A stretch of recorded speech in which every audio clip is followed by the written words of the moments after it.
Bible గ్రంథంలో Elisha ప్రవక్త మరణకరమైన రోగముతో ఉన్న సందర్భంలో ఇజ్రాయెల్ రాజు వచ్చి ఏడుస్తూ ఉన్న సందర్భం. అప్పుడు ఎలీషా ప్రవక్త ఇజ్రాయెల్ రాజుతో కిటికీ విప్పమని చెప్పి బాణం వేయమంటాడు. ఏమిటి దీని అర్థాలు అనేది మనం కొద్ది మాటలు చెప్పుకుందాము, చూద్దాం. మొదటిగా కిటికీ. సామెతల గ్రంథము 7వ అధ్యాయము 6వ వచనములో ఒక మాట ఉంటుంది, చూద్దాము. నా ఇంటి కిటికీలో నుండి, నా అల్లిక కిటికీలో నుండి నేను పారజూడగా. చాలు. ఈ చదవబడిన లేఖన భాగంలో ఇంటికి కిటికీ ఉన్నది. ఇంటికి ఏమున్నదంట? కిటికీ ఉన్నదని లేఖనంలో ఉన్నది. అవును, ప్రతి ఇంటికి కూడా కిటికీ ఉంటుంది. చాలా ఇళ్ళకి కిటికీలు ఉంటాయి. అయితే ఎందుకు కిటికీ ప్రతి ఇంటికి ఉంటుంది? దీనికి కొన్ని కారణాలు ఉన్నాయి. కిటికీ లేని ఇల్లు ఉంటుందా అంటే కష్టమే. ప్రతి వ్యక్తి కూడా తన ఇంటికి కిటికీ అనేది పెడతాడు. ఎందుకంటే రాత్రికాల సమయంలో అయితే కరెంట్ ఉంటుంది, మరి పగలు కరెంట్ ఉంటుందో ఉండదో గ్యారెంటీ లేవు. పైగా కరెంటు లేని సందర్భంలో గాలి ఇంట్లోకి రావడం కష్టం. అందుకనే కిటికీ ఎందుకు పెట్టుకుంటారు అంటే వెలుతురు కోసము, గాలి కోసము, ఇలా కొన్ని కారణాల ద్వారా కిటికీని ఇంటికి పెట్టుకుంటూ ఉంటారు. అలాగనే ఆ రోజుల్లో కూడా ప్రవక్త అయిన ఎలీషా కాలములో ఆయన మరణకరమైన రోగము చేత పీడితుడై ఉన్న సందర్భంలో ఇజ్రాయెల్ రాజు అయిన యెహోయాష్ ఎలీషా ప్రవక్తను దర్శించటానికి వస్తాడు, అంటే చూడటానికి వస్తాడు. మరణకరమైన వ్యాధితో ఉన్నప్పుడు చూడటానికి వచ్చిన సందర్భంలో ప్రవక్త కదా, అప్పటి వరకు ఎన్నో ప్రవచనాలు చెప్పి దేవుని సేవని బలంగా చేసిన వ్యక్తి. అంతేకాదు ఇజ్రాయేలీలకు ఒక తండ్రిగా ఉన్న వ్యక్తి, ఒక తలగా ఉన్న వ్యక్తి. ఈయన ఉన్నన్ని దినాల్లో కూడా, అంటే ఈ ప్రవక్త ఉన్నన్ని దినాల్లో కూడా వీళ్ళకి ఓటమి అనేది కష్టంగా ఉన్నది. విజయ పదంలో ముందుకు నడుస్తూ వెళ్ళిపోతూ ఉన్నారు. మరి ఇంత ఘనమైన ప్రవక్త, బలమైన ప్రవక్త అనారోగ్యంలో, అంటే మరణకరమైన రోగముతో మంచాన పడి ఉండగా ఇజ్రాయెల్ రాజైన యెహోయాష్ చూడటానికి వస్తాడు. చూడటానికి వచ్చి కన్నీళ్లు విడుస్తూ ఏడుస్తూ ఉండగా ఎలీషా ప్రవక్త అంటాడు, ఒక మాట అంటాడు. ఏమని? 2వ రాజుల గ్రంథం 13వ అధ్యాయము 17వ వచనంలో, తూర్పు వైపుననున్న కిటికీని విప్పమని చెప్పగా అతడు విప్పెను. ఏడుస్తున్న యెహోయాష్కి ప్రవక్త అని ఎలీషా చెబుతున్న మాట అన్నమాట. ఏమని చెప్తా ఉన్నాడంటే, తూర్పు వైపునున్న కిటికీ విప్పమంటాడు. కిటికీలు ఏముందండి విప్పటానికి? ఎందుకు కిటికీ విప్పమంటా ఉన్నాడు అంటే దానికి కారణం ఉంది. దానికి కారణం ఉంది. ఏమిటి? ఏం కారణాలు ఉన్నాయి? కిటికీ ఎందుకు పెట్టుకుంటాము? వెలుతురు కోసం, గాలి కోసం. తూర్పు వైపునున్న కిటికీని విప్పమంటాడు.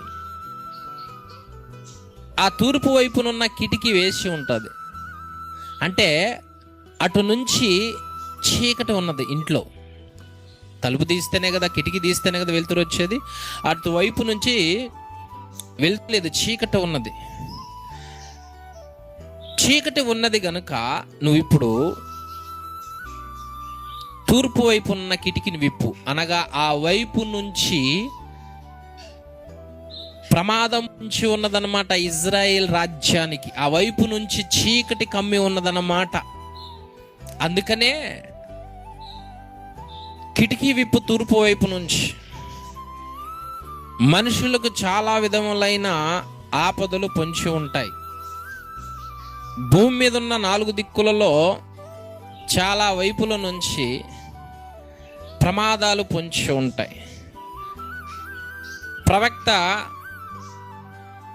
మరణకరమైన రోగంతో చనిపోతూ ఉన్న సందర్భాల్లో ఇక ఇజ్రాయిల్ రాజ్యానికి ఒక వైపు నుంచి ప్రమాదం పొంచి ఉంది, ఒక వైపు నుంచి చిక్కులు పొంచి ఉన్నాయి.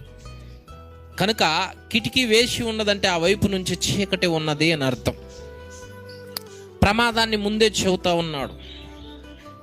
మనుషులైన మనము కూడా ప్రమాదంలో ఉన్నాం. చీకటిలో ఉన్న వ్యక్తి చాలా డేంజర్లో ఉన్నాడని అర్థం.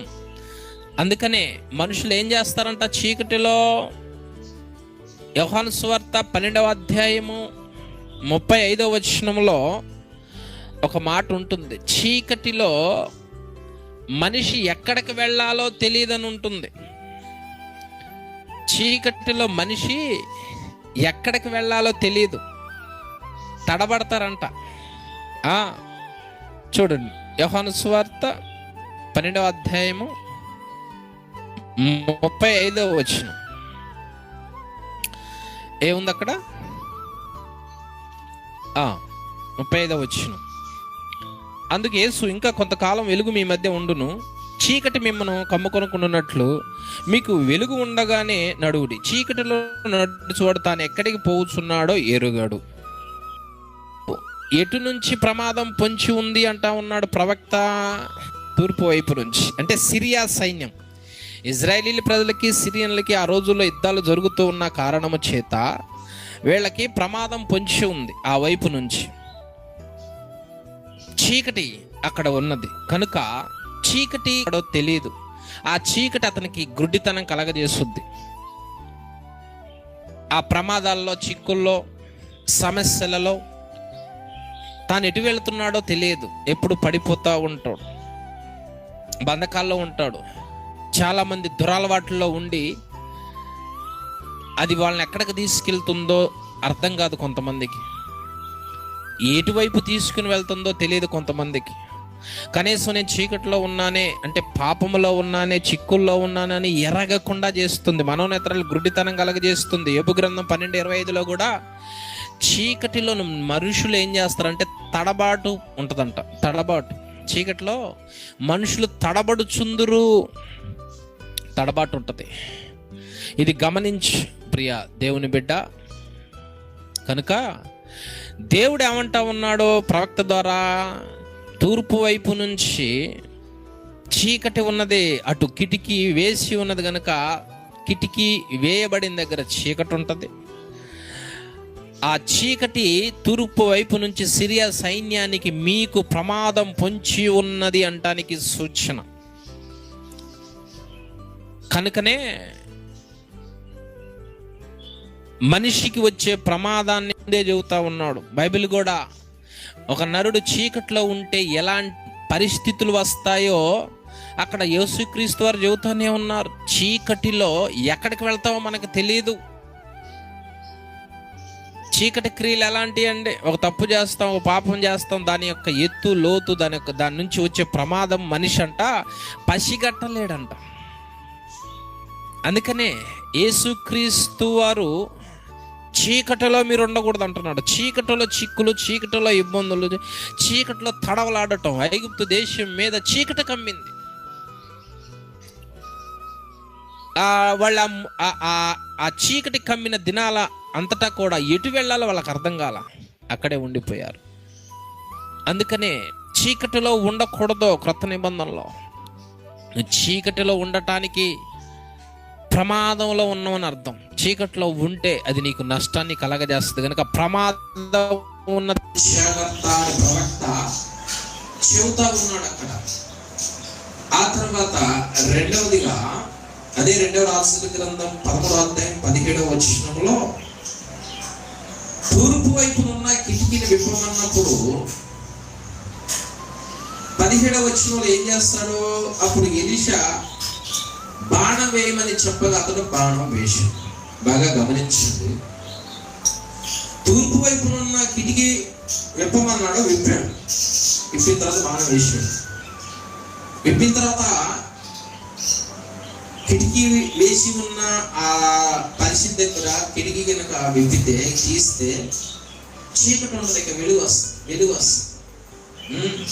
అంటే వెలుగులోనికి రావాలి నువ్వు. మొదట చీకటి అంటే నీకు ప్రమాదం పొంచి ఉంది మొదట. రెండవది నువ్వు ఏం చేయాలంటే వెలుగులోనికి రావాలి, వెలుగును ఆహ్వానించాలి, వెలుగులో నిలబడాలి, వెలుగు ఎంతకు రావాలి. అందుకే దేవుడు ఏమంటా ఉన్నాడు అక్కడ, మొదటి పేతురు 2వ అధ్యాయం 9వ వచనంలో దేవుడు అంట ఆశ్చర్యకరమైన తన వెలుగులోనికి మనం పిలిచాడు. అంటే ఇదివరకు మనం ఎక్కడ ఉన్నాం? చీకటిలో ఉన్నాం. ఇదివరకు ఏ పరిస్థితుల్లో ఉన్నాం? చీకటిలో ఉన్నాం. చీకటి ఏం చేసింది?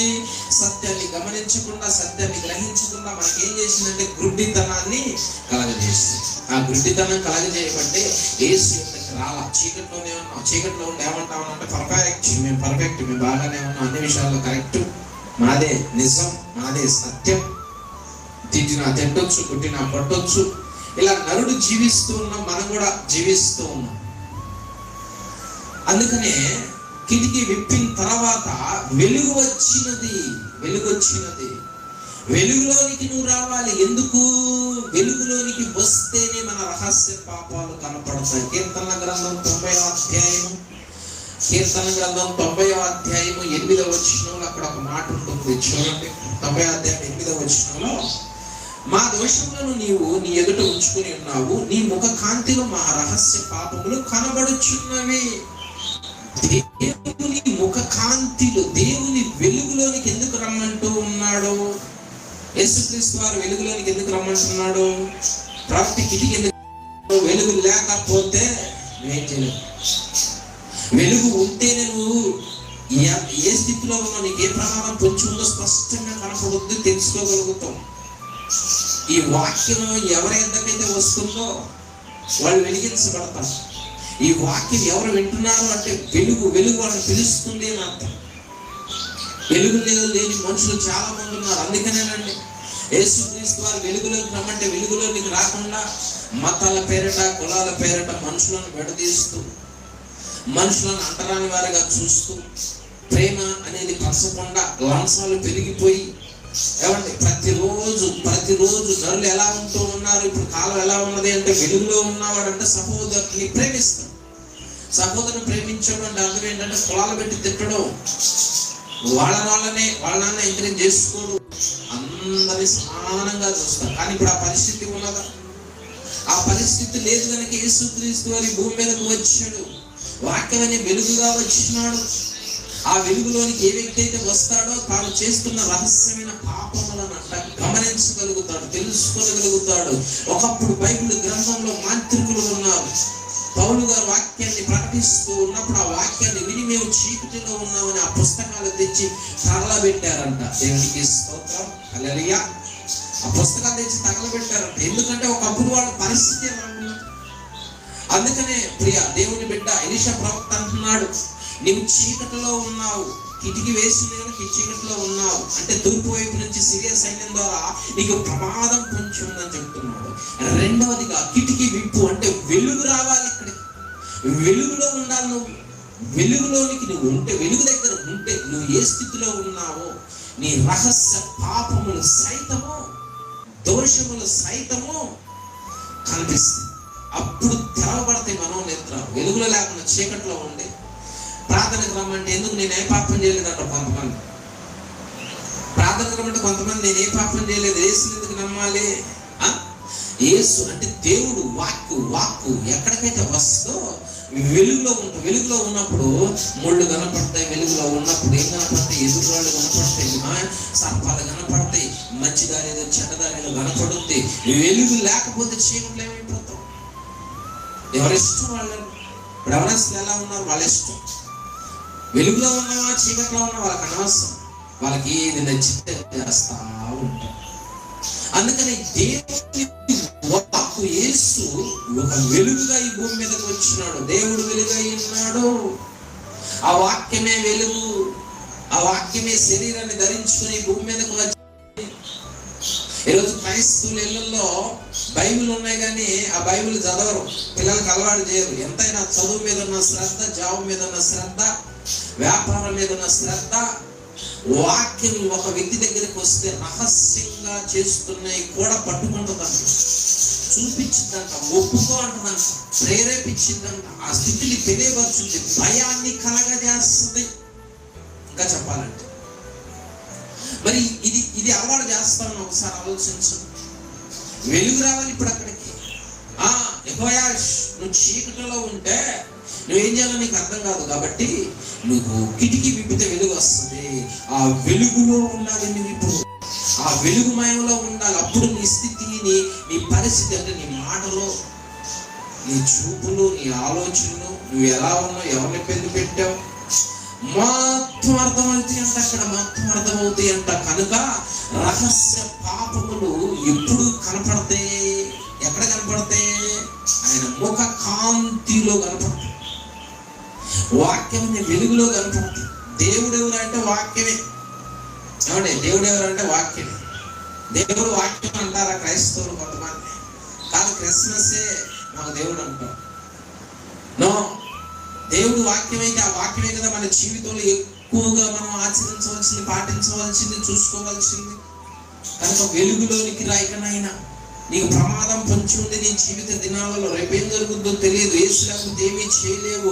మనిషిలో తాగి ఉన్న ప్రతి చీకటి పాపములు సైతము వెలుగులోనికి వచ్చినప్పుడు ఆయన చూపిస్తుందంట. పేతురు గారు అంటున్నాడు, ప్రభువా నేను పాపిని, వెళ్ళిపో అంటున్నాడు. ఎలా తెలిసింది ఆయనకి? పౌలు గారు అంటున్నారు, అజ్ఞానం వల్ల చేశాను, నేను తప్పు చేశాను అన్నాడు. ఎలా తెలిసింది? వెలుగులోనికి వచ్చిన తర్వాత, వెలుగు అతని మీదకి వచ్చిన తర్వాత. అందుకని వాక్యమైన వెలుగు నేను పిలుస్తుంది. నీ జీవితం చీకటిలో ఉంది కనుక వెలుగులోనికి రమ్మంటావు. వెలుగులోనికి వచ్చి నీవు వెలిగించబడాలి. దేవునికి స్తోత్రం, హల్లెలూయా. అందుకనే ప్రైజ్ లా కిటికీ విప్పినప్పుడు రెండోది వెలుగు వచ్చింది. వెలుగులోనికి రావాలి. క్రైస్తవుడా గుర్తుపెట్టుకో, వాక్యంలోనికి. దేవుడు అని వాక్యం, వాక్యమే దేవుడు. వాక్యంలోనికి రా.